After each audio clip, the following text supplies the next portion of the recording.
Getting your own house is a big step and one of the major financial decisions in someone's life. It can be a great decision, not only giving you one of the basic human needs and your own space, but it can also be a bad decision, getting you into bad debt with the potential of great losses. From her experience as a lawyer handling property issues, Wambui Kiama advises looking in the right places before making the big leap. When you want to buy a property or a home, it's very important to do due diligence and find out what is it I'm buying. And the reason is, buying a home is not like walking into a shop in the mall and buying a dress and walking out with it. We don't walk away with land. So for purposes of purchase or buying, you need to find out, first of all, who's the owner of this home. If it's a company, I would recommend that you do a search at the company registry to find out, does this company that says it owns this house, does this company exist? And the company registry will give you details, including who are the directors of that company, who are the shareholders, and what kind of shareholding do they have. In real estate, a buyer has an obligation to do an investigation of the property to determine whether he or she is satisfied. During this period, the buyer conducts an in-depth analysis of the condition of the property and the feasibility of purchasing the property. You then need to do another critical search at the lands office.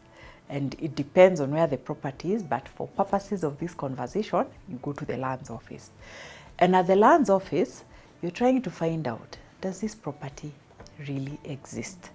And if it does, who does it belong to? And then, is there a burden on this property? In other words, has the owner gone to a financial institution or to an individual and said, please lend me an X amount of money and I'm using my property as security, so that if I don't pay, you can sell my property. That is important information.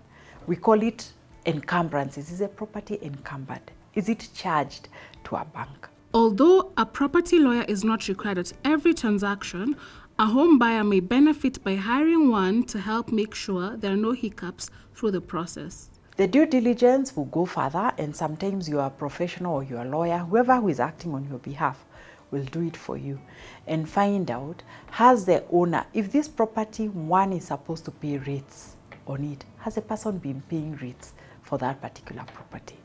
Has the person been paying rent? If the property, the nature of the title is a lease, okay, from the government, has the person been paying land rent on that property? A lawyer is equipped to prepare and review documents relating to real estate, such as purchase agreements, mortgage documents, title documents, and transfer documents. A lawyer also often handles closings, when an individual or entity purchases a piece of real property from someone else. In most cases, the lawyer provides legal guidance for individuals relating to the purchase or sale of the property. He or she ensures the transfer is legal, binding, and in the best interest of his or her client.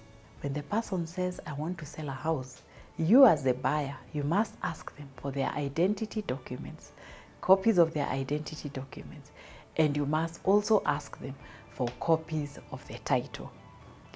If it is a new house that has been constructed and nobody has moved in, you are the first buyer of the new property, you must ask for additional information.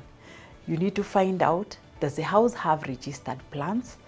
Yes, and those plans must have been approved by the physical planning department. So I would like to get copies of those registered plans. If it is in an area which was previously agricultural, did the person get change of user, so that it could be changed from whatever it was before to a residential property?